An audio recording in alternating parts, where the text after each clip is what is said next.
ሰላም ጤና ይስጥልኝ የበጉለሌ ክፍለ ከተማ ኮሙኒኬሽን ጽፈት ቤት በየሳምንቱ እየተዘጋጀ የሚቀርብላችሁ ሳምንታዊ አበይ ዜናዎች ናቸው። ከዜናዎቹ ጋር እልፊዮስ በትረነኝ አብራችሁን ቆዩ።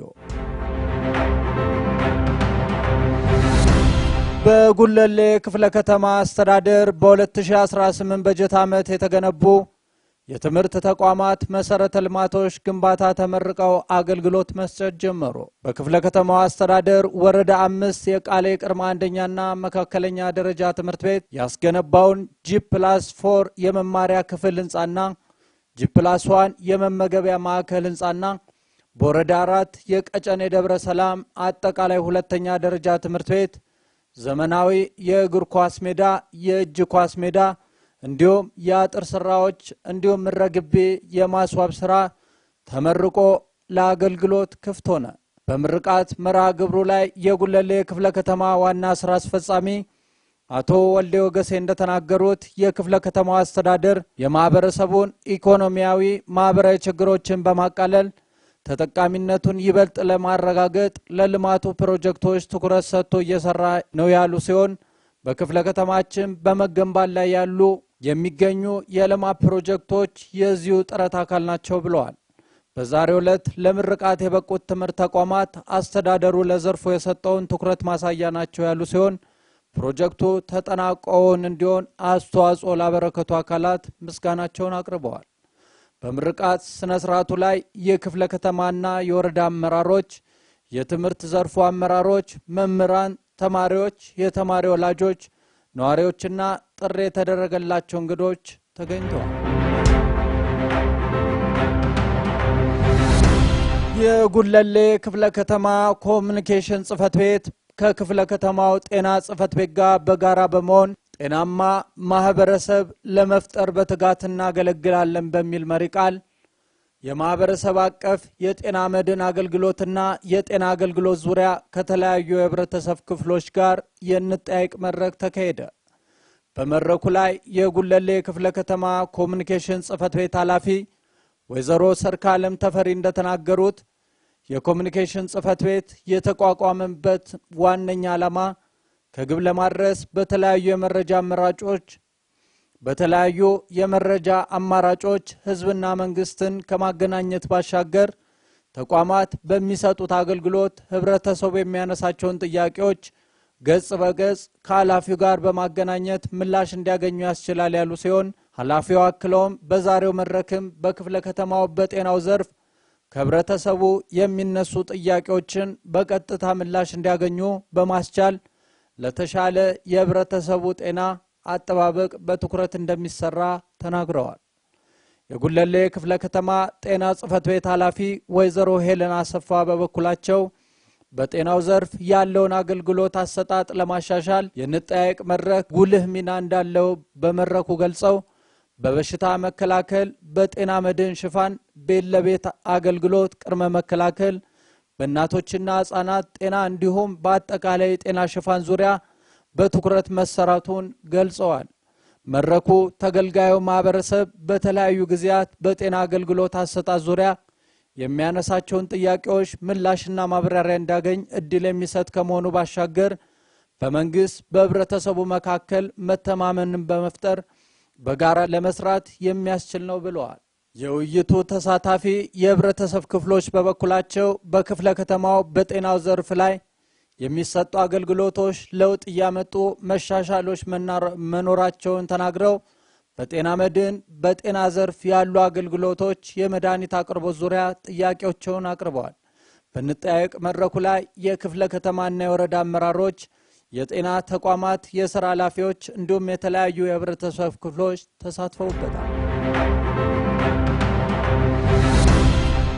የተስፋ ብርሃን የምገባ ማዕከላት የሰዎችን ጭንቀት ያቃለለ ፕሮጀክት መሆኑን ተጠቃሚዎች ገለጹ። በጉለሌ ክፍለ ከተማ ወረዳ 4 እና ወረዳ 6 የተስፋ ብርሃን የምገባ ማዕከላት ተጠቃሚዎች እንደተናገሩት በምገባ ፕሮግራሙ ውስጥ አቅመ ደካማ፣ አካል ጉዳተኞች፣ ጧሪና ቀባሪ የሌላቸው በኑሯቸው ዝቅተኛ የሆኑ የተለያዩ የማህበረሰብ ክፍሎች እየመገበ መሆኑን ገልጸዋል። በጉለሌ ክፍለ ከተማ ወረዳ 4 የተስፋ ብርሃን የምገባ ማዕከል ከተጠቃሚዎች መካከል አንዷ የሆኑት ወይዘሮ አመተ ብርሃን እንዳሉት መንግስት ችግሩን በጥልቀት በመመልከት ለችግረኛ ሰዎች ምግባቸውን በተገቢው እንዲያገኙ መደረጉ ለነገ ተስፋና አለኝታ መሆኑን ምስጋና አቅርበዋል። እንዲሁም በወረዳ 6 የተስፋ ብርሃን የምገባ ማዕከል ተጠቃሚ መቶ አለቃ ደባሽ ምግባቸውን ለመቻል የሚቸገሩ ነዋሪዎችን የሚመግብ መንግስት ብቻውን እየሰራ ያለው ተግባር አመስግነው ሌሎች ባለሀብቶች ድርጅቶች የምገባ ማዕከሉን በመጎብኘት የመንግስትን ዓላማ በመደገፍ እርዳታ እንዲያደርጉ አስተያየታቸውን ሰጥተዋል። በጉለሌ ክፍለ ከተማ የመሶብ የአንድ ማዕከል አገልግሎት አሰጣጥ የተገልጋዩን እንግልት እያቃለለ መሆኑ ተገለጸ።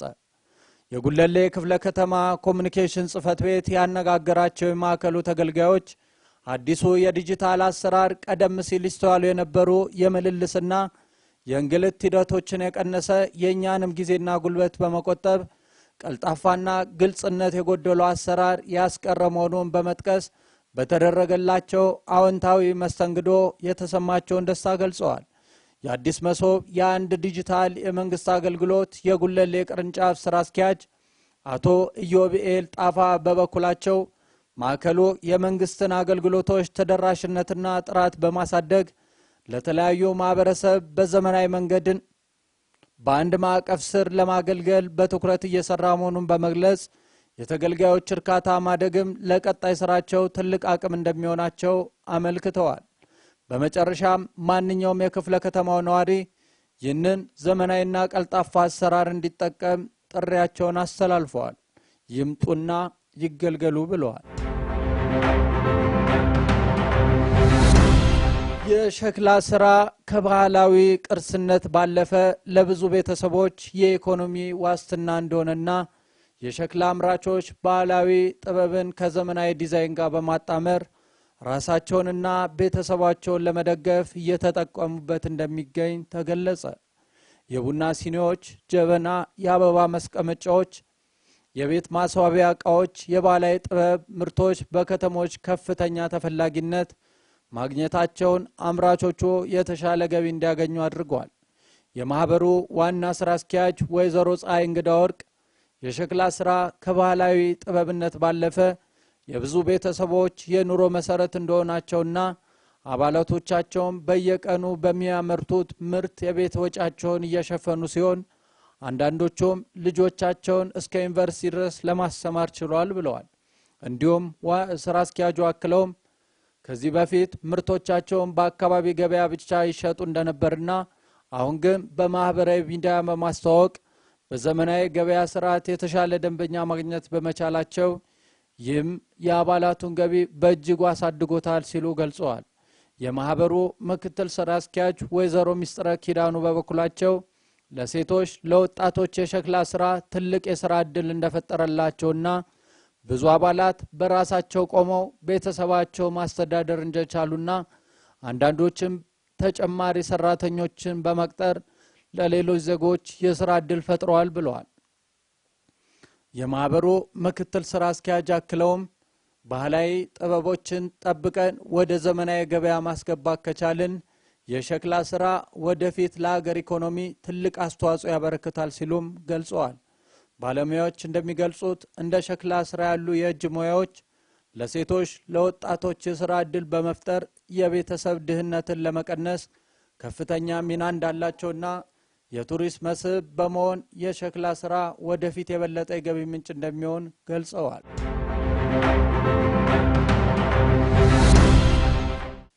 ሳምንታዊ አበይ ዜናዎቻችን ይህንን ይመስሉ ነበር። ለበለጠ መረጃ የኮሙኒኬሽን የማህበራዊ ሚዲያ ትስስር ገጾቻችንን ይከታተሉ።